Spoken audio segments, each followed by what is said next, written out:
Yang saya muliakan segenap para habaib, para ulama, para muallim wal muallimah, para guru, tuan guru yang dirahmati Allah Subhanahu wa taala.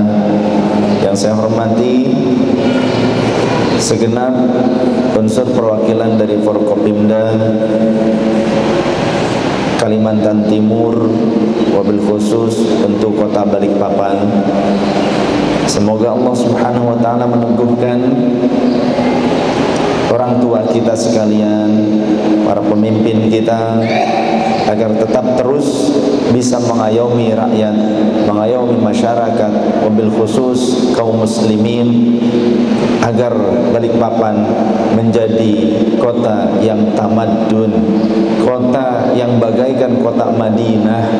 Walaupun banyak perbedaan di tengah-tengah masyarakat, entah masyarakat yang beragam agama, beragam suku, kepercayaan, kebudayaan, tapi semua bisa nyaman, tentram di Balikpapan sebagaimana dulu pada masa kehidupan Rasul di Madinah. Yang saya cintai, Akhin Al-Fadil, Ayahanda Kolonel Kiai Haji Muhammad Salahuddin Siregar MM, Dr. Andes, semoga Allah tetap teguhkan beliau dalam aqidah Ahlus Sunnah wal Jamaah dan Nahdiyah, dan beliau bisa menjadi pemersatu umat, pemersatu masyarakat, agar umat ini tidak mudah terprovokasi. Mereka tetap pada satu alur cintanya Allah, cintanya Rasulullah sallallahu alaihi wasallam. Dan kami hormati segenap tokoh pemerintah, tokoh masyarakat, tokoh majelis ta'lim, pengurus Nahdlatul Ulama, Ansor, Banser, anggota Dewan Provinsi, dan semua jamaah yang dirahmati Allah yang tidak bisa saya sebutkan satu persatu. Satu tujuan kita berkumpul pada saat ini, yang pertama silaturahim. Rasul sallallahu alaihi wasallam menyatakan, man sarrahu ayyun sata fi umrihi wa ayyun sa'fi athari falyasil rahimah. Siapa orang yang senang jika ditambahkan bagian umurnya dan ditambahkan bagian rezekinya, maka biasakan menyambung silaturahim. Pertanyaannya, ini patut dipertanyakan, dan pasti akan ada pertanyaan. Apakah umur bisa bertambah? Apakah rezeki bisa bertambah?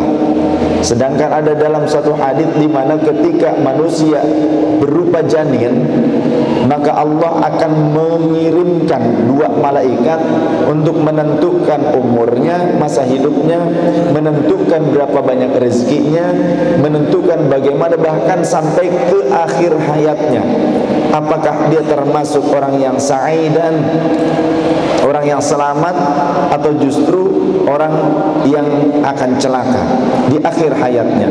Sudah ditetapkan oleh Allah 50 tahun sebelum terciptanya jasad kita, Allah sudah menetapkan itu. Kemudian pada saat kita menjadi janin, Allah mengutus malaikat untuk mencatatkan itu semua, menetapkan ukuran kadar bagi setiap janin.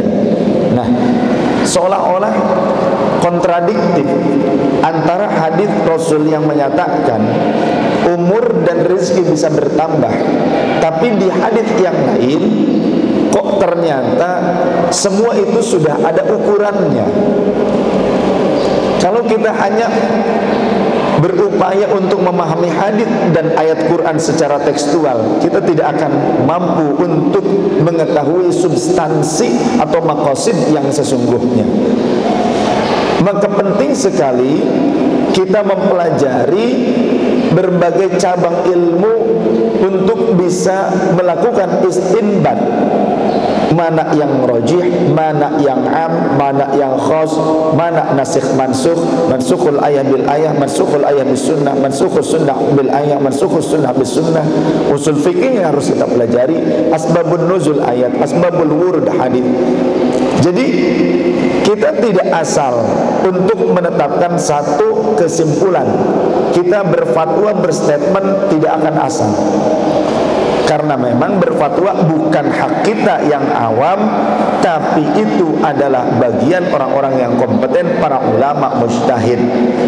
Minimal mereka-mereka yang alim sudah memiliki kompetensi ilmu itu semua, bisa mencari solusi hukum pada sesuatu hal yang tidak ada secara qat'i dari Al-Quran dan Sunnah Rasul, diambil solusi hukumnya, bisa dikiaskan ataupun bisa diambil dari dalil-dalil yang sudah qat'i, kemudian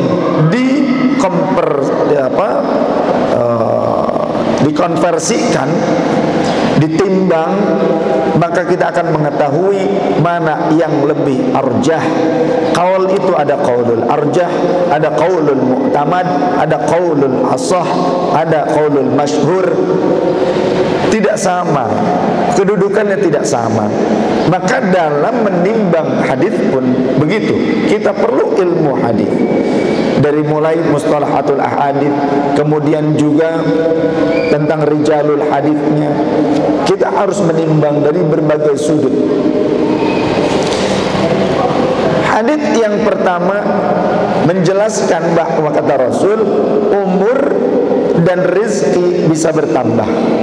Sedangkan hadits yang kedua menjelaskan bahwa ukuran rizki, umur, jodoh, akhir hayat seseorang itu sudah ditetapkan pada saat berumur 120 hari ketika menjadi janin.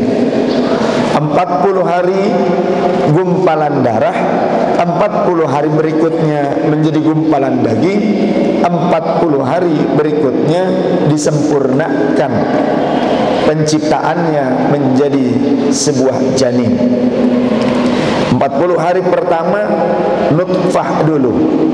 Nutfah adalah air mani, yang kemudian 40 hari berikutnya menjadi gumpalan darah. Seperti apa? Seperti lintah yang menempel. Kemudian 40 hari berikutnya gumpalan daging, terciptalah janin yang sempurna. Pada saat itu ditiupkan ruh, nafhur ruh di umur 120 hari. Maka ada istilah kalau di Jawa itu ngapati. Ngapati itu mendoakan janin di umur pada saat umur nafhur ruh, peniupan ruh. Sebagaimana dalam Al-Quran, Nabiullah Adam alaihissalam dengan ibunda Hawa berdoa pada saat kehamilan masih ringan. Tatkala kehamilannya sudah berat, maka mereka berdua pun berdoa kepada Allah meminta keturunan yang soleh. Maka orang-orang di Indonesia, khususnya muslimin di Indonesia, Nusantara ini juga seringkali mengadakan selamatan 7 bulanan. Karena memasuki umur 7 bulan ini memasuki fase-fase matangnya si janin. Bahkan andai pun di umur 7 bulan melahirkan atau si janin dilahirkan, itu bisa saja. Lantas bagaimana yang mana yang benar? Dua-duanya dalilnya valid, dua-duanya dalilnya kuat. Maka penetapannya kita harus mengetahui tentang ilmu istinbat hukum. Dalil itu ada dalil am, ada dalil khas. Dalil am menunjukkan bahwa setiap janin pada umur 120 hari sudah ditetapkan ketentuan-ketentuannya. Akan tetapi Allah itu zat yang Maha Rahman Rahim. Allah itu sifatnya Al-Wahhab. Allah itu tidak medit. Allah itu tidak bakhil. Allah itu memiliki pintu-pintu rahmat yang sangat luas, anugerah yang bisa saja bertambah. Idza arada syai'an ayyaqula lahu kun fayakun. Mana lagi bukti yang bisa menguatkan bahwasannya Allah memiliki hak prerogatif untuk bisa menambah anugerahnya. Contoh bab harta yang disedekahkan. Mathalul ladzina yunfiquna amwalahum fi sabilillahi kamathali habbatin ambatat sab'a sanabila fi kulli sumbulatin mi'atu habbah wallahu yudha'ifu liman yasha' wallahu wasi'un alim. Mungkin kalau Pak Yai membacakannya lebih indah dari saya, Masya Allah. Ya. Terus terang, tadi malam saya merasa sangat senang hadir, menyaksikan, mendengarkan lantunan beliau. Karena sebelum berangkat saya melihat video bersama Habib Syekh. Itu ada video bersama Habib Syekh sedang bersolawat. Nah itu saya senang tuh. Ternyata tidak disangka berjumpa di sini. Alhamdulillah. Ya. Dan saya melihat beliau ketika membacakan Al-Quran itu futuh. Saya melihat beliau ketika membacakan Al-Quran itu fana. Ya. Alhamdulillah. Tidak semua qari sama. Tidak semua qari sama. Saya juga punya jamaah, punya murid Kiai Haji Asep Nur Yasin, qari nasional juga. Pernah ikut juga di internasional waktu itu. Ada beberapa. Alhamdulillah. Ketika ada banyak qari-qari yang lain membacakan lantunan Al-Quran yang bagus, tapi belum tentu semuanya futuh. Belum tentu semuanya futuh. Karena apa? Tergantung ketulusan dan cinta. Maka minal qalb sadafal qalb, kata Rasul. Apa yang keluar dari relung hati maka akan menghujam, menusuk pada relung hati orang lain yang mendengarkannya. Berbicara antara kita heart to heart, dari hati ke hati, beda dengan berbicara asal bunyi saja. Ketika asal bunyi saja, yang ada kuping pengang, begitu kan? Tapi ketika dari hati ke hati, tanpa kalimat yang keluar dari lisan, walau hanya dengan gerakan saja, itu pasti sudah menghujam kepada qalbu orang yang ditemuinya. Itulah rahasia Allah. Karena Allah memiliki gudang-gudang cahaya yang ada di bumi. Di antaranya adalah qalbu orang-orang yang mukmin, yang penuh dengan cintanya Allah. Tidak akan mungkin orang yang penuh dengan kebencian di dalam qalbunya bisa menerima cahaya Allah Subhanahu wa ta'ala. Maka penting bagi kita untuk bisa menata hati. Jangan kita seringkali mudah menjustifikasi yang ada di seberang sana, tapi kita lupa untuk mengoreksi yang ada di dalam sini. Seringkali kita menganggap najis orang lain, jangankan sesama manusia, najis anjing saja jangan pernah engkau hinakan anjing. Maulana Syekh Jalaluddin Ar-Rumi, beliau itu menebarkan cinta tidak pandang bulu, jangankan kepada manusia yang beda agama, kepada hewan sekelas anjing pun beliau sangat sayang. Sehingga kalau kita ke Turki, kita akan temukan di mana-mana itu banyak anjing. Anjingnya gede-gede, sehat-sehat. Kemudian kita akan melihat banyak orang-orang muslim, laki-laki atau perempuan yang berkerudung, berhijab, ketika berangkat kerja, mereka akan memberikan, menyodorkan sepotong ayam, makanan-makanan untuk anjing tersebut. Karena apa? Orang sana sangat memuliakan meflana. Meflana itu maulana. Maulana itu sebutan kepada seorang waliullah, seorang ulama yang alim, yang faqih, yang soleh. Di antaranya Maulana Jalaluddin Ar-Rumi. Mereka sangat mengikuti fatwa-fatwa Maulana Jalaluddin Ar-Rumi, sehingga mereka tidak pernah diajarkan oleh keluarganya merasa lebih mulia dibandingkan anjing sekalipun. Andaikan kita mau mempelajari kitab fikih saja dari karangan ulama-ulama yang ahli tasawuf seperti Syekh Nawawi Al-Bantani, beliau mengarang kitab Kasyifatus Saja, Syarah Safinatun Najah, ya. Maka ada di dalamnya 10 sifat anjing yang bisa kita amalkan dalam kehidupan kita. Masya Allah.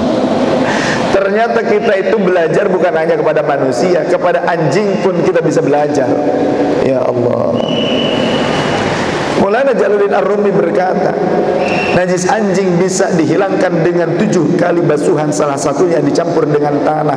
Tapi najis yang ada di dalam dada ini mungkin tidak akan bisa hilang walaupun dibasuh dengan air 1000 lautan sekalipun.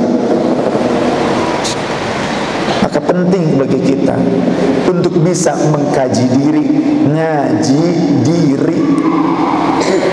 Kita bisa mengkaji agama dari manapun, dari jalan manapun, kapanpun, kepada siapapun. Tapi untuk mengkaji diri sendiri, belum tentu setiap ulama, setiap pengajar itu bisa membukakan qalbu murid-muridnya sampai futuh kepada Allah.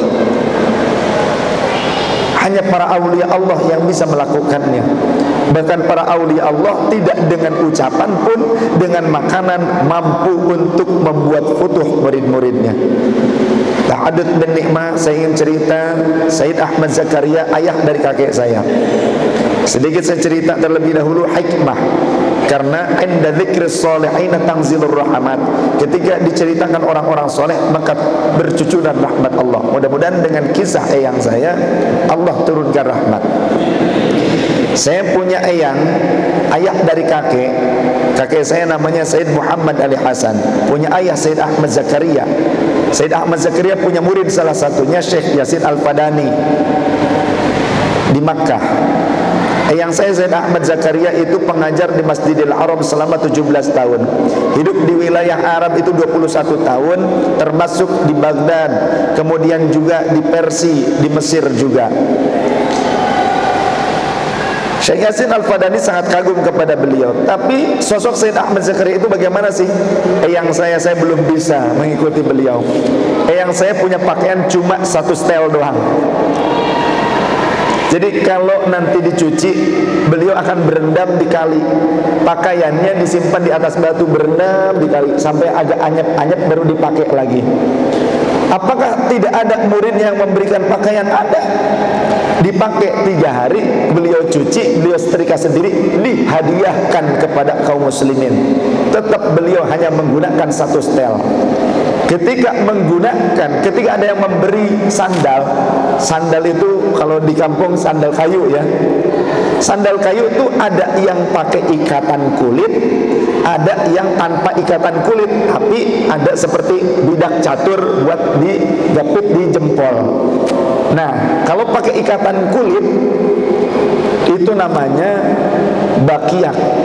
Sedangkan kalau tanpa ikatan kulit, cuma seperti bidak catur, ada pentolannya, digepit pakai itu namanya gamparan kalau orang Sunda. Ada yang ngasih satu gamparan jenisnya, yang satu jenisnya itu bakiak. Apa yang dilakukan eyang saya? Dipakai sebelah-sebelah. Bakiak dipakai sebelah, gamparan dipakai sebelah. Ya kan bingung melihatnya gitu kan. Ditanya oleh jamaah, oleh muridnya, "Ya Sidi, mengapa kok ini sebelah-sebelah makainya?" Oh, supaya yang memberikan hadiah ini semuanya bisa melihat dan merasa senang bahwa yang ini dipakai, yang itu juga dipakai, begitu. Beliau nggak mikir pandangan manusia. Kalau pandangan manusia pasti ngapain ini orang nih, stres nih kayaknya, begitu. Beliau nggak peduli. Ada yang ngasih celana pendek sebawah lutut, ada yang ngasih juga celana panjang pangsi ya, komprang seukuran mata kaki. Celana panjangnya di dalam, celana pendeknya di luar. Beliau pengarang kitab, pengajar di Masjidil Haram di Babus Salam, yang saya Sayyid Ahmad Zakaria. Tapi begitu ketika pakai pakaian, celana panjangnya di dalam, celana pendeknya di luar. Gimana kayak akhirnya? Bingung. Ada yang nanya lagi, mengapa ini? Kok seperti itu cara pakainya? Biar yang memberikan semuanya melihat, yang memberikan celana pendek bisa terlihat, celana pendeknya saya pakai, yang memberikan celana panjang juga melihat, celana panjangnya saya pakai, semuanya bahagia. Tapi kan orang-orang nanti akan berpandangannya jelek. Biarkan semua berpandangan jelek kepadaku, sudah aku maafkan. Yang terpenting aku tidak melukai hati orang lain. Itu kalau sekarang beda. Walaupun terlihat indah di mata orang, dengan cara melukai sekalipun, menzalimi sekalipun, tetap tenang. Yang penting gue keren gitu loh. Masya Allah. Itu orang zaman sekarang. Maka guru-guru kami Al-Fakir berguru kepada Maulana Syekh Hisham Al-Qabbani, Maulana Syekh Hisham kepada Maulana Syekh Nazim Al-Haqqani. Ketika banyaknya orang-orang non-muslim yang masuk Islam kepada beliau, bahkan beliau itu pernah mendatangi Paus Benediktus XVI. Maulana Syekh Nazim ada videonya. Maulana Syekh Nazim pernah mendatangi Paus Benediktus ke-16 sebelum mengundurkan diri dari kepausan beliau dengan indah. Enggak berarti ini lu dosana, enggak berarti ente mah kafir apa, enggak begitu. Datang ada videonya ya, di Payang, padahal umurnya 100 tahun pada saat itu. Umur Maulana Syekh Nazim itu sekitar 103 tahun ketika wafatnya. Pada saat umur 100 tahunan beliau masih menyempatkan diri, ulama besar menyempatkan diri mendatangi Paus Benediktus. Enggak gengsi, enggak takut dihina, disebut kiai kafir lah apa, enggak takut. Begitu. Datang ke gereja. Pada saat mau ada misa, dari ruangan Paus ke tempat misa ke altar suci itu jalan kaki. Maulana Syekh Nazim dipersilahkan menunggu, duduk di kursi, sholat 2 rakaat di dalam gereja, berarti area komplek gereja. Di area komplek katedral, Maulana Syekh Nazim sholat 2 rakaat. Ada yang berani mengkafirkan Syekh Nazim? Ngacung, saya kasih kopi nanti. Habib Umar ketika diundang ke sebuah gereja di Eropa, waktunya sholat, beliau sholat di dalam gereja. Habib Umar bin Hafiz, Yaman, ketika diundang oleh suatu gereja menyampaikan bagaimana sih pandangan Islam itu sebetulnya, Islam yang rahmatan lil alamin, Habib Umar datang. Beliau tausiah di dalam gereja. Kalau sekarang di Indonesia kan apa-apa kiai gereja, kiai kafir lah apa, kan sekarang begitu, rame lah begitu. Habib Umar berani tidak orang Indonesia yang muhibbin kepada Habib Umar mengatakan Habib Umar itu Habib kafir atau apa dan sebagainya, Habib sesat atau sebagainya? Berani tidak? Tidak. Masih tetap mahabbah. Tapi kenapa dengan ulama NU berani mengkafirkan? Ya seperti itu. Pada saat waktunya sholat, di situ jauh ke masjid, tidak ada masjid waktu itu, susah. Maka Habib Umar sholat di dalam gereja tersebut, menghadap ke arah kiblat. Sahkah sholatnya? Sah. Lihat saja di dalam Kasyifatus saja, nggak usah kitab-kitab yang panjang-panjang, pembahasan yang gede-gede. Al-Majmu' Syarah Muhadzab, kemudian Mughnil Muhtaj, Imam Al-Khatib Asy-Syarbini, nggak usah kitab-kitab yang gede-gede. Kasyifatus saja ada. Wa yasihu, dan sah apa as-salatu, salat fil kanisah, di dalam gereja, fil kanisah, di dalam gereja, ma'al karahati, cuma ada kemakruhannya doang. Sah salatnya, sah. Ma'al karahati itu jika bila daruratin, tanpa darurah, sholat di dalam gereja sah tapi makruh. Tapi walaysa bil karahah, tidak disertai dengan kemakruhan jika bid darurah, karena darurah. Contohnya orang kebanjiran, dievakuasi ke dalam gereja, sholat di dalam gereja, orang muslim tinggal di dalam gereja, tidak makruh sama sekali. Sedang peperangan, ternyata bersembunyi tempat yang aman. Pada saat peperangan, tempat-tempat ibadah tidak dihancurkan, ada orang yang berlindung, orang muslim berlindung di dalam gereja, kemudian dia tinggal beberapa saat, beberapa hari dalam gereja, dia sholat di dalam gereja, tapi sholat menghadap kiblat, tetap niatnya kepada Allah, menjaga keimanannya, tidak makruh sama sekali. Itu dong ya. Jangan apa-apa kafir, syirik. Aduh.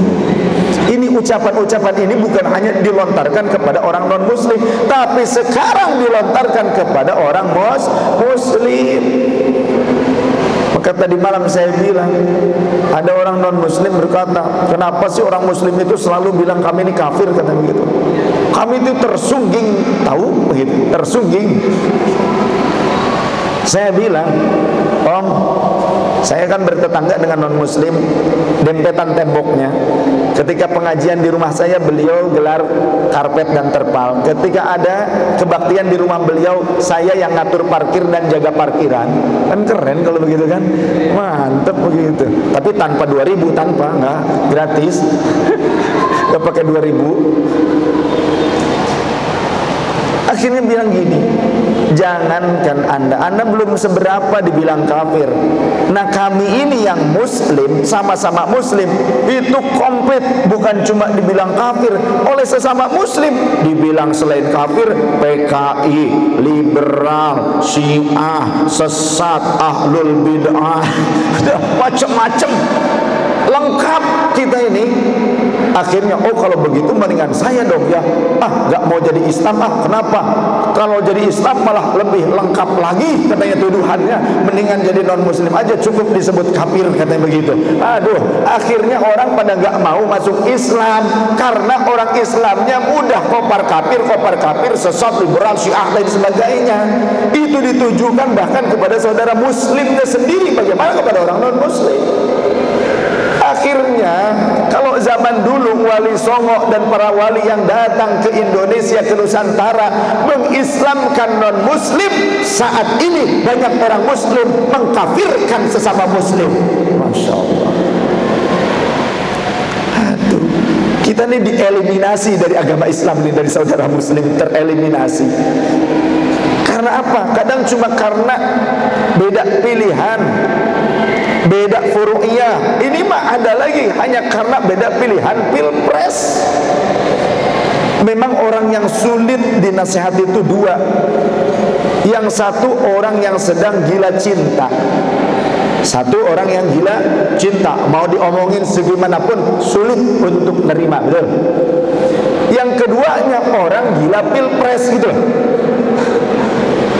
Sudah sulit mau diomongin apa juga, tetap kekeh. Silahkan, itu hakmu untuk memilih. Kamu mau milih yang mana dan sebagainya, itu hakmu. Tapi jangan suka mencaci maki dan memfitnah orang lain. Setuju? Setuju? Halo? Masya Allah. Begitu dong. Jadi ngaji itu, kalau kita nih ngaji, katanya kan sekarang ini musimnya hijrah. Ramainya kan jargonnya begitu kan. Hijrah itu dari kegelapan, dari ketidakbaikan, dari akhlak yang buruk pada akhlak yang mulia.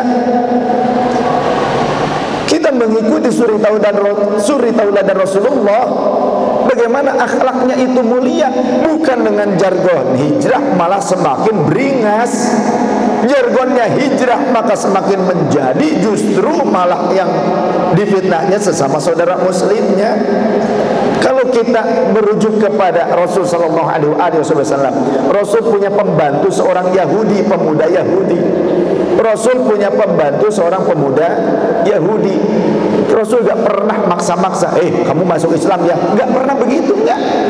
Rasul hanya menunjukkan bagaimana sikapnya seorang hamba Allah yang sempurna, sebagai manusia pribadi yang sangat santun, yang toleran. Pada akhirnya si pemuda tersebut sakit, menjelang ajalnya Rasul datang menjenguk. Pada saat datang menjenguk, malaikat Jibril memberitahu, mengabarkan, ya Rasulullah, pemuda ini akan dekat dengan ajalnya, selamatkan dia. Maka kata Rasul, wahai anakku, ada ayahnya, tidak sembunyi-sembunyi, ada ayahnya. Wahai anakku, Rasul menyebutnya wahai anakku, enggak ya kafiru, enggak. Rasul manggilnya ya bunayya. Sopan tidak? Kepada orang Yahudi, Rasul sopan, ya bunayya. Kenapa Rasul ngikuti Nabiullah Ibrahim kepada pamannya Azar? Azar laisa abuhu walakinna ammuhu. Azar itu bukan ayah kandungnya Nabi Ibrahim, akan tetapi pamannya yang mengurus beliau dari kecil. Ada di dalam kitab Ruhul Ma'ani, tafsir Ruhul Ma'ani, ada itu. Ya. Jadi di dalam Al-Quran, coba tanya pada Pak Yai, ya, ada ayat-ayat di mana Nabiullah Ibrahim dijelaskan beliau memanggil pamannya tersebut, ayah angkatnya Azar, dengan ya abati lima ta'budus syaitan wahai ayahku. Bahkan lafaz ya abati dalam maknanya menurut makna yang benar-benarnya itu makna panggilan sayang. Itu lebih dari ya abi. Ya abi tidak menunjukkan lafaz sayang, tapi kalau ya abati, wahai ayahku yang terkasih. Masya Allah, Nabi Ibrahim berkata kepada Azar, wahai ayahku yang terkasih, lima ta'budu syaitan, kenapa engkau menyembah syaitan? Enggak, ayah, ente itu kafir loh. Enggak begitu. Rasulullah pun akhirnya ya bunayya, wahai anakku, bukan anak beliau, orang non muslim, tapi Rasul penuh kesopanan. Maka ini yang dianut oleh ulama-ulama NU itu adab didahulukan, al adab muqaddamun minal ilmi, seperti Abah Guru Zaini, Abah sekumpul, adab dikedepankan. Begitu ulama-ulama kita seperti itu. Maukah engkau iman kepada Allah dan kepadaku? Si pemuda tersebut kemudian melirik kepada ayahnya. Kata ayahnya, ittabi' Abul Qasim, ikuti Abul Qasim. Nah, maka kemudian kembali menengok ke Rasulullah. Dia menganggukkan kepalanya. Rasul mentalkinnya, asyhadu an la ilaha illallah wa anna Muhammadar Rasulullah. Diikuti oleh pemuda tersebut. Tidak lamalah kemudian meninggal dalam keadaan beriman. Karena apa? Tanpa paksaan. Dia mengikuti Islam karena nurani. Dia mencontoh, melihat siapa sih yang pantas untuk diikuti. Ternyata makhluk yang sangat mulia, Sayyidul Wujud Sayyidina Muhammad sallallahu alaihi wasallam, baginda Rasul itu mulia dibandingkan yang lain, lebih mulia karena apa? Karena akhlaknya yang lebih hebat dibandingkan para nabi dan rasul yang lainnya. Akhlak. Sehingga visi misinya Rasulullah, bu'ithu liutammima makarimal akhlak. Maka kembali saya ingin menceritakan Sayyid Ahmad Zakaria, ayah dari kakek saya, ketika sudah ke Indonesia, beliau dibawa oleh muridnya. Muridnya bernama Tubagus Muhammad Mansur, ulama juga, aulia juga, gurunya Bung Karno, gurunya Bung Hatta, gurunya Jenderal M. Yusuf. Ya, Tubagus Muhammad Mansur, ayah dari nenek saya, begitulah. Jadi dijadikan besan, murid dijadikan besan setelah wafat. Tapi dibawalah kepada keluarga Tubagus Muhammad Mansur. Ada kerabat jauh yang masih dzurriyyah Rasul dari keturunan Banten, dari laki-laki dari keturunan Banten, cuma mati obor dan jauh dari ajaran agama. Ngerti Islam ya Islam doang, tapi tidak mengamalkan syariatnya, tidak ngerti, tidak paham. Akhirnya diajaklah Sayyid Ahmad Zakaria, di gurunya oleh Tubagus Muhammad Mansur, nginep. Namanya Abah Kustana, di rumah Abah Kustana. Kesenangannya Abah Kustana, wah, main apa namanya tuh, gamelan-gamelan yang seperti itu, enggak sholat, enggak apa, enggak kenal pun, tapi Islam, syahadat iya, tapi enggak mengamalkan syariat. Suatu saat sahur, jadi sebelum subuh sahur, diajak, yang punya rumah tuh sedang tidur, baru tidur, tapi barengan, ngumpul bareng begitu. Ayo makan yuk, sahur. Bahasa orang yang punya rumah itu ya, Abah Kustana, ngapain kayak kalong aja makan malam hari katanya, seperti codot, seperti kelalawar makan di malam hari. Akhirnya Sayyid Ahmad Zakaria yang saya bilang, perasaan saya membawa pepes tamusu. Tamusu itu usus sapi, pepes usus sapi. Di saku bajunya itu dikeluarkan posisi masih hangat. Dari mana? Yang saya mengeluarkan pepes usus sapi dari saku bajunya, kondisinya masih hangat. Kapan bikinnya, dapat dari mana ini? Kondisi beliau sedang bertamu, dan itu di malam hari. Apa yang terjadi? Sang tuan rumah Abah Kustana kemudian langsung terbangun. Hah? Ada pepes tamusu? Mau ikutan ah? Ternyata itu kesenangannya. Dari mana Sayyid Ahmad Zakaria tahu? Itulah futuh ma'rifat kepada Allah. Allah yang memberitahu. Lantas pepesnya dari mana? Wallahu a'lam, gak ngerti saya juga. Akhirnya makan bareng sahur. Pada saat selesai makan, Abah Kustana menangis, menubruk eyang saya. Ampun, tolong talqin saya, tolong beat saya, tolong ajari saya, akui saya jadi murid. Masya Allah. Kemudian pada saat itu kemudian dibai'ah, ditalqin, futuh. Beliau tidak pernah pesantren, tapi ulama-ulama dari Buntet pesantren Cirebon seperti Kiai Haji Mustahdi Abbas sering datang membahas permasalahan agama kepada Abah Kustana yang gak pernah mondok pesantren. Kata Kiai Mustahdi Abbas, ini ulama besar. Padahal Kiai Mustahdi Abbas itu ketika para ulama Yaman dari Irak berdatangan pengen tahu, katanya ada ulama di tanah Cirebon yang alim, betul tidak? Mbah Mustahdi Abbas tidak berdalil dengan dalil hadis ataupun Quran. Beliau keluar dari rumahnya menemui tamu-tamu para habaib dari Yaman, dari Irak, dari Suriah, dari Mekah, dari Madinah, hanya menggunakan kaos oblong yang sobek sebelah sininya, cuma gini aja. Semua tamunya pulang, pamit, alim, cuma ngedehem doang. Alim, assalamualaikum, pamit, nggak perlu cangcinguk, nggak perlu.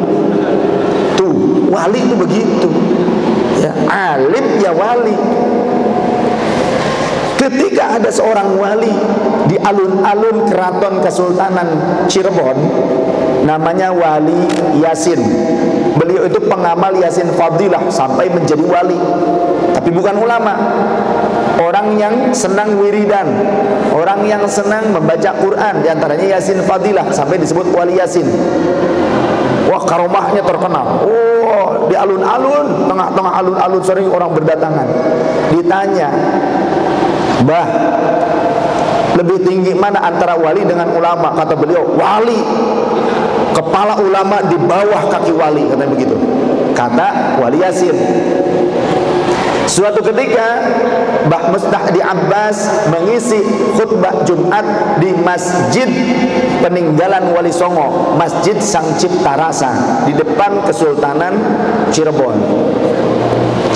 Pada saat beres khutbah, kemudian beliau memanggil Wali Yasin yang ada di luar masjid, di serambi masjid.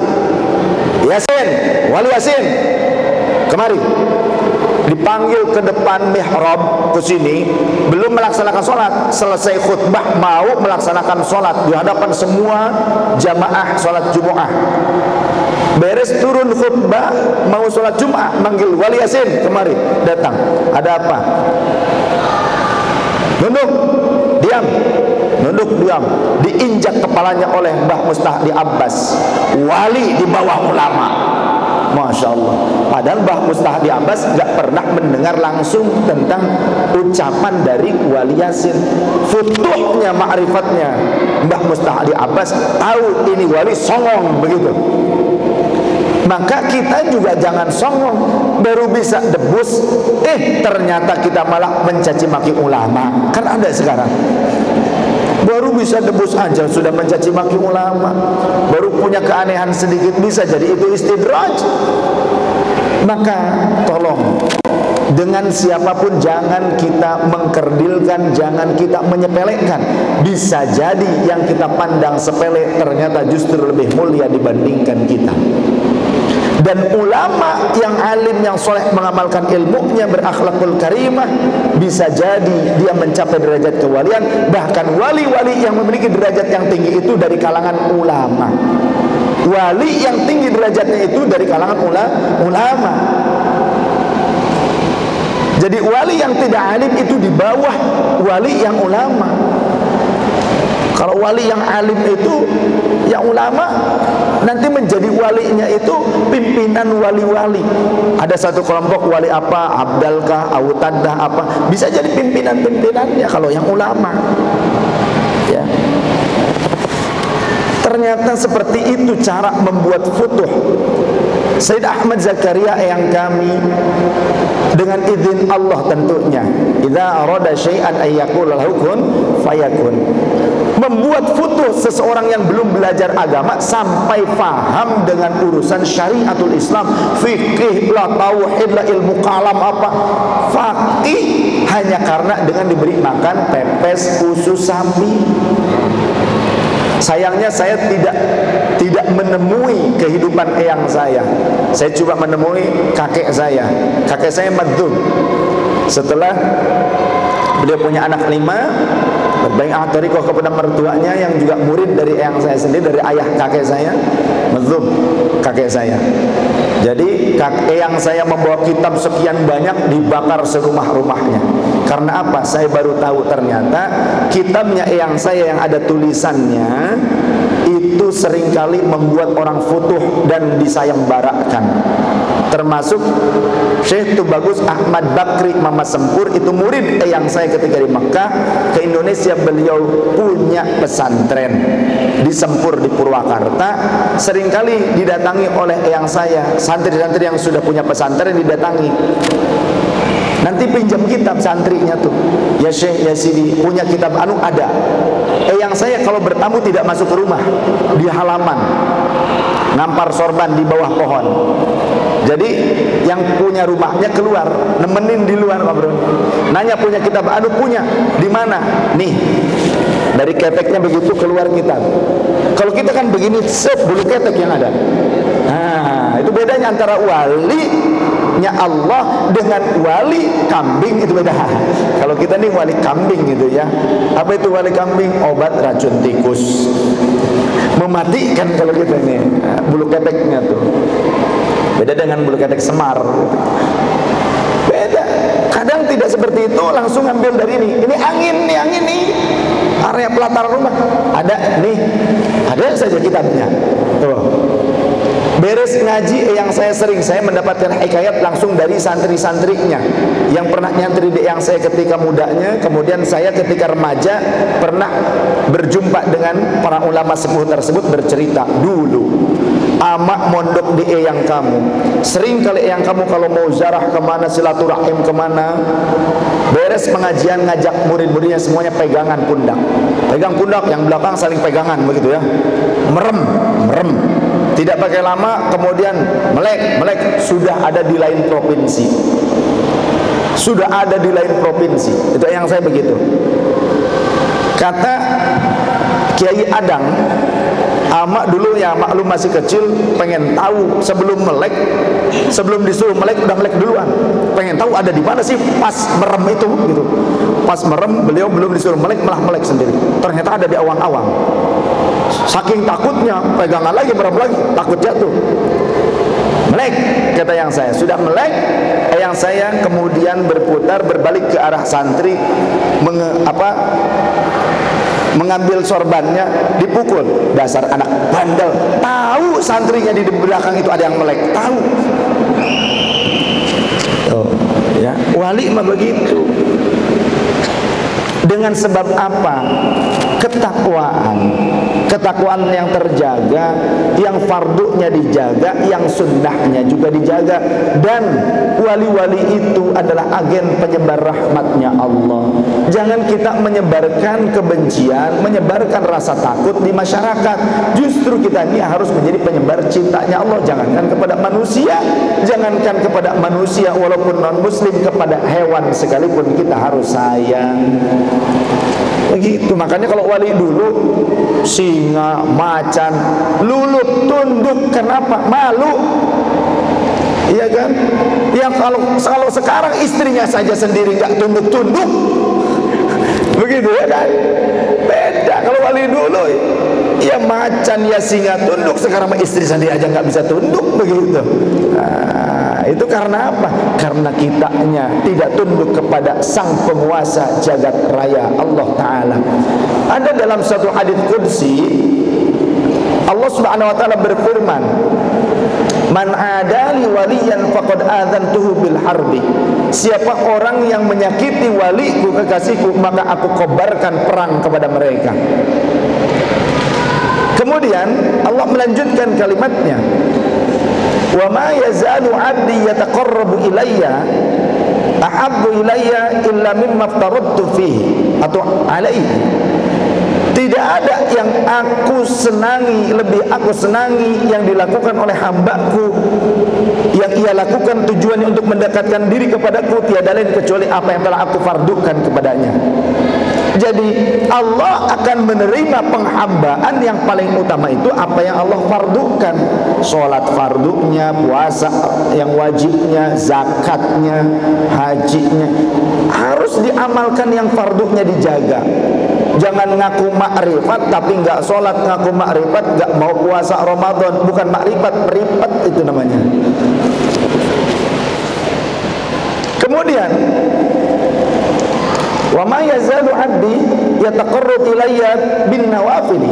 Dan ketika hambaku tak henti-hentinya mendekatkan diri kepadaku bin nawafili, dengan sesuatu yang sunnah, dengan amal-amal sunnah, illa ahbabtuhu, tiada lain kecuali aku akan menjadikannya sebagai kekasih. Kemudian ketika aku sudah menjadikannya sebagai kekasih, fa idza ahbabtuhu kuntu sam'ahu alladhi yasma'u bi. Ketika aku sudah mencintainya, dia aku jadikan sebagai kekasih, maka aku yang akan menjadi pendengarannya, di mana dia mampu mendengar sesuatu yang tidak bisa didengar oleh telinga pada umumnya. Wa basarahu alladhi yubsiru bi, dan aku akan menjadi matanya, di mana dia mampu memandang sesuatu yang tidak kasat mata. Wa yadahu allati yabtishu biha, dan aku akan menjadi tangannya, di mana dia bisa meraih sesuatu dari jarak yang jauh, melakukan sesuatu dari jarak yang jauh, melakukan sesuatu dengan tangannya yang tak mampu dilakukan oleh kekuatan tangan pada umumnya. Warijlahul lati yamshi biha, dan aku akan menjadi kakinya, di mana ia mampu melangkah pada tempat yang jauh dengan cepat. Tayyul ardi. Ya, ini dalilnya. Jangan apa-apa mitos, Wali Songo mitos. Ada orang yang bilang seperti itu, apa-apa mitos, apa-apa mitos. Katanya Wali Songo itu mitos. Kenapa? Wali Songo tidak punya catatan kitab, tidak punya karangan kitabnya. Kalau begitu kalian bilang Rasulullah mitos. Ayo. Ada kan sekarang itu di TV rujak itu begitu tuh. Wali Songo mitos katanya, karena tidak ada kitab karangannya. Bohong. Quran catatan tangan Sunan Bonang ada di Museum Bonang. Quran catatan tangannya Sunan Gunung Jati ada di Museum Gunung Jati di Kesultanan. Kemudian juga manuskrip tulisan tangannya Sunan Gunung Jati tentang beberapa nasihat beliau, tentang beberapa wasiat beliau, itu pun masih tersimpan. Di antara wasiatnya yang 42, Sunan Gunung Jati mewasiatkan agar kita merawat pusaka. Apa itu pusaka? Peninggalan orang tua kita harus dirawat. Emanana sira karo pusaka. Berani ngomong syirik? Ayo, saya bawa nanti ke Sunan Gunung Jati. Rasulullah juga punya pusaka, punya barang peninggalan, sekarang tersimpan di Museum Topkapi. Di antaranya ada pedangnya Rasul, ada pisaunya punya Rasul, jubahnya Rasul, imamahnya Rasul. Sekarang ada yang bilang imamah ini itu ngikutin orang Hindu di India, bukan sunnah, ini bid'ah katanya. Allahu Akbar. Ada yang begitu. Tapi dikenalnya ulama padahal baru. Jangan kita mau dibodohi. Orang yang suka gampang-gampang bid'ah, gampang-gampang syirik, gampang-gampang sesat, biasanya orang yang tidak paham sebetulnya, hanya paham sedikit saja. Di dalam kitab Syama'il Muhammadiyah, Imam At-Tirmidzi mengumpulkan minimal 5 sampai 6 riwayat tentang imamahnya Rasulullah sallallahu alaihi wasallam. Imam Malik ketika didatangi oleh tamu, maka beliau punya pembantu, seorang gadis, pembantunya yang menemui tamu. Anda mau bertanya tentang fatwa apa bertanya tentang hadis? Kalau tamunya menjawab, aku mau bertanya tentang fatwa Imam Malik, mendengar langsung keluar, silahkan tanya jawab denganku. Tanya apa yang engkau butuhkan, aku akan menyampaikan solusi hukumnya. Tapi ketika ketika tamunya itu menjawab, aku kesini mau belajar hadis, mau bertanya tentang ilmu hadis, maka Imam Malik akan masuk ke kamar mandinya, mandi terlebih dahulu, kemudian menggunakan pakaian yang baru dari lemarinya, kemudian beliau wata'ammama, menggunakan imamah. Beliau menggunakan imamah dengan kain yang panjang, ya. Lalu menggunakan wangian, dan beliau membakar bukhur. Watabakhara, beliau membakar bukhur. Apa itu bukhur? Kayu gahru. Nah, di Kalimantan katanya banyak ya di Kalimantan, kayu gahru yang bagus-bagus, yang dibakar wangi. Nah, saya setiap hari bakar itu. Tapi orang yang lihat saya di YouTube waktu ngaji bahas kitab hadis, saya bakar terus. Ada yang komentar, itu menyan, katanya ngundang setan. Astagfirullahaladzim. Di Masjidil Haram, di Masjid Nabawi, membakar kemenyan, bukhur itu setiap hari. Makanya piknik. Apa-apa jangan bilang sesat, apa-apa jangan bilang itu. Boro-boro kita ini bisa mempersatukan umat Islam seluruh dunia jika dengan sesama muslim di Nusantara saja kita hanya bisanya menuduh dan menuduh orang lain serta menyalahkan. Betul? Bagaimana kita bisa kuat? Padahal tinggal datang, tanya, masih di Indonesia, murah kok biayanya, begitu kan? Tanya, dalilnya ada. Dan anehnya ketika saya menjabarkan dalil hadisnya tentang bukhur, ada yang berkomentar, mana nggak ada dalilnya. Allah, hadis ngebredel itu nggak dianggap dalil, lantas dianggapnya opo gitu. Nah, ini orang zaman sekarang banyak yang seperti itu, ya. Jadi bagaimana kita bisa mempersatukan umat Islam seluruh dunia dengan istilah khilafah, tapi isinya dengan sesama muslim di Indonesia saja tidak bisa mempersatukannya, tidak bisa merawat bagaimana perasaan sesama saudara muslimnya. Jangan bilang mau jadi seorang khalifah. Siapa khalifahnya? Kalau ternyata dengan sesama muslim, sesama bangsanya sendiri tidak bisa merawat persatuan, hanya bisa memecah belah dengan sesama umat Islam sebangsa senegara, jangankan dengan orang non muslim, dengan sesama muslim saja tidak bisa merawatnya. Khilafah model apa itu? Setuju? Jangan ikut-ikutan yang asal-asalan seperti itu. Itu produk yang tidak laku di luar negeri, masuk ke Indonesia laku. Produk yang tidak laku di negara tempat lahirnya, di Palestina, Hizbut Tahrir lahir di Palestina, tidak laku. Kemudian di Lebanon juga terlarang, di Libya terlarang, kemudian di Syam terlarang, di Mesir terlarang, bahkan di Saudi Arabia yang katanya juga pusatnya Islam di sana terlarang. Datang ke Indonesia laku. Siapa? Orang-orang awam, ya, orang-orang awam begitu. Dan laku ternyata pada musim-musim politik praktis. Hati-hati, jangan asal-asalan lah. Tolong politisi-politisi, jangan asal kita menggunakan kekuatan massa yang berbasis ideologi terlarang. Jangan menggunakan kekuatan massa yang berbasis ideologi sempalan yang bisa menggerogoti keutuhan bangsa dan negara kita. Jangan. Ya. Sudahlah. Ayomi saja yang masih mau merawat persatuan bangsa dan negara kita. Bangsa dan negara kita ini hasil dari perjuangan yang mahal, pengorbanan yang luar biasa. Bukan dengan harga murah bangsa kita bisa merdeka. Jiwa, raga, harta bangsa Indonesia dipertaruhkan menjadi taruhan untuk kemerdekaan ini, terutama para ulama dan santri. Pada saat perang-perang gerilya, para ulama dan santri terdepan mereka.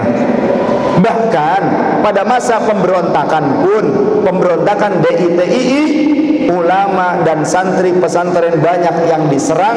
Karena apa? Karena tidak setuju dengan pemikiran DITII. Banyak itu. Saya dari keluarga pejuang. Pada saat melakukan pagar betis terhadap DITII di Jawa Barat, itu zaman uak saya mondok, uak saya ikut pagar betis. Zaman arek-arek Surabaya, mbah saya itu Bagus Muhammad Mansur, ayah dari nenek saya, jalan kaki dari Jawa Barat, memimpin pasukan Siliwangi dan pasukan Hizbullahnya NU, jalan kaki 23 hari dari Jawa Barat ke Jawa Timur. Di sana bukan leyeh-leyeh, langsung perang di sana menghadapi penjajah. Eyang saya, beliau berjuang di Hijaz, di Saudi sebelum menjadi Al-Mamlakah As-Saudiyah. Said Ahmad Zakaria mengajar di Masjidil Haram. Terjadi pemberontakan di Hijaz, kemudian didukung oleh tentara Inggris, tentara Israel masuk ke tanah haram. Eyang saya ikut bertempur melawan pasukan Inggris dan pasukan pemberontak. Pernah tertangkap setelah pertempuran 7 hari 7 malam, sampai sholat pun kadang sholat li syiddatil khauf. Eyang saya tertangkap karena tidak memiliki makanan, lemes, capek bertempur, tertangkap, dirantai, dikerangkeng, masukkan ke kereta kerangkeng, kereta kuda yang bentuknya kerangkeng, masuk, gak terasa diikat. Kemudian beliau pada saat sadar masih di dalam kerangkeng, beliau bertawassul dengan wali-wali Jawa, maka rantai-rantai yang mengikat tubuh yang saya pecah putus semuanya, dan beliau bisa melarikan diri, akhirnya pulang ke Indonesia. Jadi pelaku sejarah keluarga saya. Yang mengalir di tubuh saya termasuk darah para pejuang Islam, para pejuang negara. Yang saya berjuang di Hijaz sebelum penguasaan Bani Ibnu Saud. Karena punya andil, punya tanggung jawab beliau untuk menjaga akidah Ahlussunnah wal Jamaah. Tapi ternyata di sana tidak bisa terjaga Ahlussunnah wal Jamaah, akhirnya justru ditekan menjadi negara kerajaan Al-Mamlakah As-Saudiyah. Pertanyaan saya, maukah Indonesia menjadi seperti Saudi yang kita tidak bisa tabligh akbar seperti ini dengan bebas?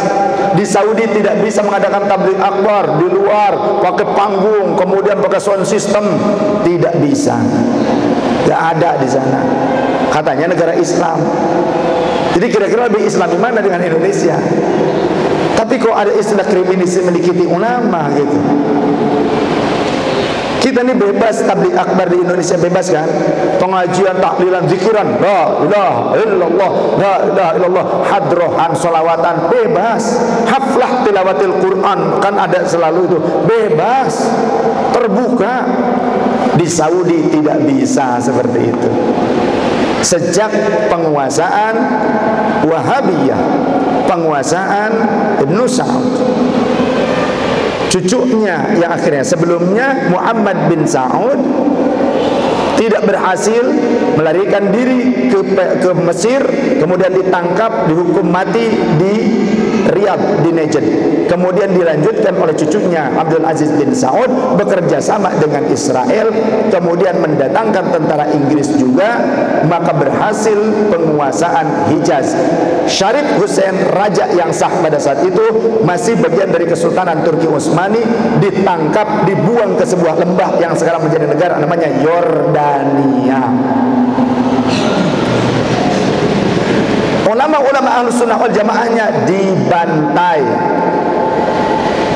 Bangunan-bangunan yang menaungi makbarah Ahlul Bait Rasul di Baqi, di Ma'la, dihancurkan. Dianggap itu adalah khurafat, akan menimbulkan kesyirikan. Padahal itu untuk melindungi para penziarah dari badai pasir, badai angin, dari terik matahari, dari hujan. Dihilangkan. Bahkan juga makbarah Rasul akan dipindahkan dari dalam Masjid Nabawi bersama sahabat Abu Bakar dan Umar, mau dipindahkan ke Baqi, mau dibongkar oleh pemerintahan hasil kudeta pada saat itu.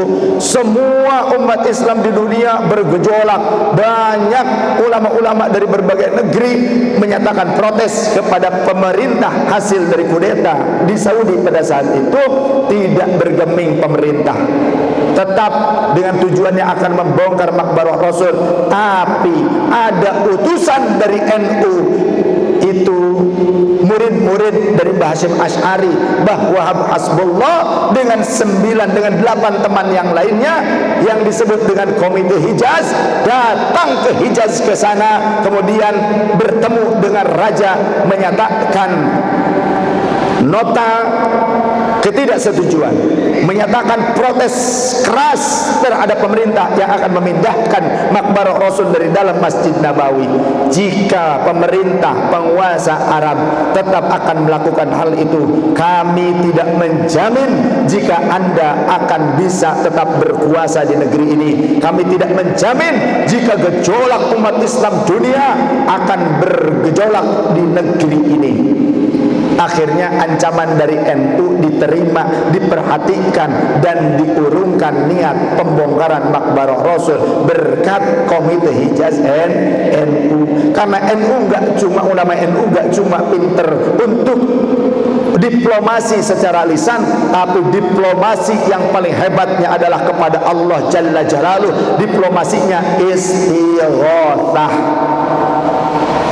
Begitu ya. Seperti halnya pada saat perang Badar, kata Allah, kami turunkan, kami kirimkan pasukan-pasukan yang kalian tidak bisa melihatnya. Kami turunkan dari langit, itu pasukan malaikat. Pada saat perang Badar, malaikat itulah yang menyapu bebatuan-bebatuan pipih. Bebatuannya kalau di Arab itu tajam-tajam, ya, bukan cuma pasir, batu banyak. Itu disapu dengan angin yang luar biasa sehingga itu seperti gergaji, seperti pedang yang terbang. Maka banyak kaum kafir Quraisy pada saat itu yang jumlahnya sangat banyak yang terpenggal. Maka para sahabat Rasul itu hanya menghantam sisa-sisanya saja. Maka ahli-ahli zikir ini harus dipertahankan. Kenapa? Rasul menyatakan di dalam Sahih Muslim, la taqumus sa'atu hatta la yabqa 'ala wajhil ardi may yaqulu Allahu Allah. Kiamat saja malu, tidak berani datang selama di muka bumi masih ada orang yang berzikir Allah Allah. Tapi sekarang sudah ada opini, sudah ada upaya untuk menyesat-nyesatkan umat, mengatakan zikir Allah Allah la faidatalah, tidak berfaidah katanya. Ngapain zikir Allah Allah Allah? Jangan, itu zikirnya kaum zindik. Sudah ada dibuat seperti itu di masyarakat. Untuk apa? Untuk mensyirik-syirikan, untuk menyalah-nyalahkan para ulama ahlu thariqah, ulama ahli zikir, yang padahal mereka adalah perisainya kaum muslimin, perisai dunia. Jadi kalau sampai kita mengikuti ucapan-ucapan mereka, doktrin-doktrin mereka yang menyalah-nyalahkan ahlu dzikir, hati-hati. Semakin terkikis ahlu dzikir, semakin banyak masyarakat yang enggan berzikir karena takut dianggap bid'ah, takut dianggap zindik, semakin cepat kehancuran dunia ini. Ahli dzikir adalah perisainya dunia. Allah menyatakan walaula daf'allahin nasa ba'dhum 'ala ba'din lafasadatil ardh. Andaikan aku tidak menjadikan sebagian manusia perisai bagi manusia yang lainnya, bumi ini sudah hancur. Jadi ada sebagian manusia yang menjadi perisai bagi bumi. Sebagaimana di dalam kitab Faidul Qadir, Syarah Al-Jami'us Shaghir karya Imam Al-Munawi, Al-Jami'us Shaghir yang karya Imam Jalaluddin As-Suyuti, ada hadis-hadis yang hasan, bahkan ada yang sahih juga, ada juga yang dhaif. Tapi yang dhaif tidak bisa mengalahkan yang hasan, dan yang sahih bahkan bisa menjadi syawahidnya bagi yang kuat.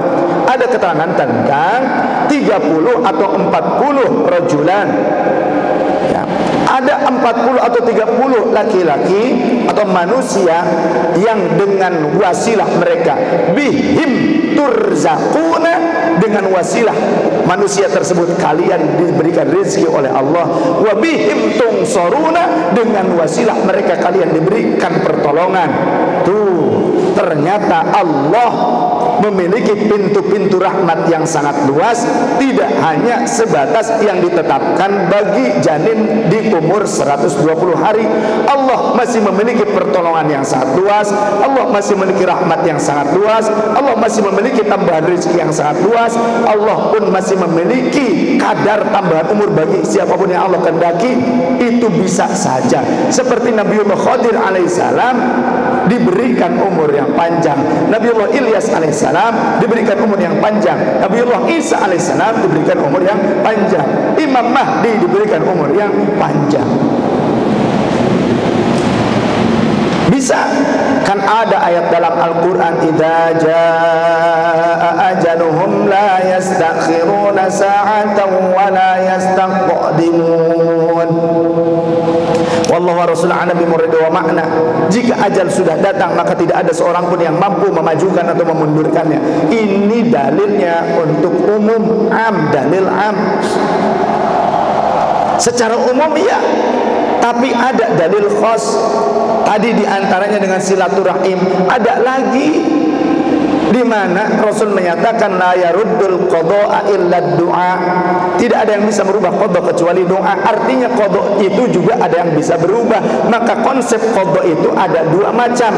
Satu qada mubram, dua qada mu'allaq. Qada mubram adalah konsepnya Allah yang belum terrealisasi, tapi pada saat menjadi realisasinya tidak bisa berubah. Kullu nafsin dha'iqatul maut. Setiap yang bernyawa pasti mati, mati pasti. Tapi waktunya mati dan cara mati bisa berbeda-beda. Buktinya kalau kita punya orang tua sakit, kita bawa ke rumah sakit gak? Kita bawa berobat gak? Atau ada di sini yang berkata kepada orang tuanya, Pak, Bu, gak usah lah ke dokter, gak usah ke rumah sakit, kalau belum waktunya mati gak bakalan mati kok. Punya orang tua sakit, minta diajak ke rumah sakit, dibilang sama anaknya, gak usah ke rumah sakit Pak, Bu, kalau memang belum waktunya tidak akan mati kok. Kira-kira ini orang yang berbakti apa orang yang durhaka ini? Maka ada ikhtiar, ya, innallaha la yughayyiru ma biqaumin hatta yughayyiru ma bi anfusihim. Termasuk tentang negara kita, tentang kedaulatan bangsa kita, tentang keadaan bangsa kita. Jika kita bangsa Indonesia tidak berikhtiar untuk memutuskan mata rantai nyinyir, mata rantai hoax, mata rantai fitnah, mata rantai pembusukan nilai cinta kepada tanah air, jika kitanya diam, tidak berupaya untuk menyadarkan masyarakat-masyarakat yang dicekoki dengan ekstasi ideologi sempalan, maka tidak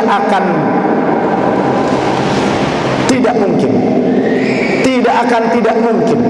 Artinya sangat mungkin terjadi Indonesia akan porak-poranda dengan cepat seperti Suriah, seperti Libya, seperti Libanon. Kalau kitanya tidak ikhtiar, maka yuk muharrik NU, Anda NU harus mulai mempersiapkan kader-kader terbaiknya untuk mengisi semua bidang, semua bagian di negeri ini, dalam bangsa ini, bernegara, bersosial, masuk semuanya. Orang NU harus andil menjaga, merawat negara kesatuan Republik Indonesia. TNI-nya NU, Polri-nya NU, ya, kejaksaannya NU, insya Allah objektif, karena NU mengajarkan sifat muadalah, berkeadilan. NU diajarkan untuk memandang secara adil terhadap siapapun. Semua warga negara punya hak untuk mendapatkan perlindungan hukum. Semua warga negara punya hak untuk ikut serta dalam kontestasi. Semua hak negara, semua warga negara, semuanya wajib untuk mematuhi hukum tidak terkecuali, walaupun habaib sekalipun. Walaupun habaib sekalipun. Jangan mentang-mentang habaib gak mau tunduk patuh dengan aturan negara. Kalau nggak mau tunduk patuh dengan aturan negara Indonesia, keluar saja dari Indonesia, sudah, titik. Di dalam Riyadhus Shalihin, Imam An-Nawawi mengutip sebuah riwayat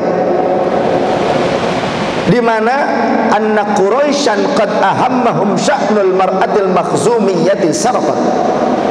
Suatu ketika orang-orang Quraisy mereka merasa bingung dengan kasus yang terjadi atas seorang wanita dari Bani Makhzumi yang mencuri. Siapa Bani Makhzumi? Makhzumi itu satu klan, satu keluarga dari suku Quraisy. Artinya masih ada kekerabatan dengan Rasulullah, sama-sama Quraisy. Maka mereka bingung dengan kasus ini. Ada yang berkata, siapa kira-kira yang akan melaporkan kasus ini kepada Rasul? Orang lain berkata, siapa lagi kalau bukan Usamah, hibbu Rasulullah sallallahu alaihi wasallam, sahabat yang sangat dicintai oleh Rasul. Fakallamahu Usamah, maka sahabat Usamah bin Zaid menyampaikan berita itu kepada Rasul. Apa yang terjadi? Maka Rasul sallallahu alaihi wasallam marah justru. Marahnya bukan karena tidak membela wanita tersebut. Justru kata Rasul, apakah kalian mau menyelamatkan seseorang dari hukumnya Allah? Apakah kalian mau memonopoli hukumnya Allah? Kata Rasul sallallahu alaihi wasallam begitu. Kemudian summa qama, baginda Rasul kemudian berdiri, fahtatoba, beliau berkhutbah, beliau berpidato di hadapan masyarakat. Ayyuhan nas, wahai sekalian manusia, inna ahlaka man qablakum, sesungguhnya hancurnya orang-orang sebelum kalian, di antaranya umat-umat terdahulu. Karena apa? Karena idza saraqa fihi musyarif tarakuhu. Jika ada orang yang syarif, yang mulia, syarif, habib, sayyid, dari keluarga yang mulia, keturunan mulia, dari keluarga orang kaya, keluarga pejabat, pokoknya siapapun yang dianggap mulia, mencuri, maka tarakuhu, mereka akan membiarkan, melepaskannya begitu saja. Wa idza saraqa fihim ad-dha'if, maka ketika ada orang yang biasa saja, kaum marginal, rakyat biasa mencuri, maka aqamu alaihil hadda, mereka menetapkan hukum, mereka melakukan hukuman untuk orang tersebut. Wahai manusia, ketahui oleh kalian, idza saraqat, idza kanat Fatimah binta Muhammadin sallallahu alaihi wasallam saraqat laqata'tu yadaha, kata Rasul, andaikan putriku sendiri Fatimah binta Muhammadin sallallahu alaihi wasallam mencuri, aku yang akan memotong tangannya. Ini integritas Rasul di dalam keadilan. Inilah integritas Rasulullah, idealisme Rasulullah, gak pandang bulu, bahkan kepada keluarganya sekalipun kalau melanggar aturan, Rasul akan menegakkan hukum. Maka kami mendukung pemerintah, kemudian juga penegak hukum, TNI, Polri, pengadilan, kejaksaan, semuanya bisa tetap teguh untuk menegakkan keadilan seadil-adil.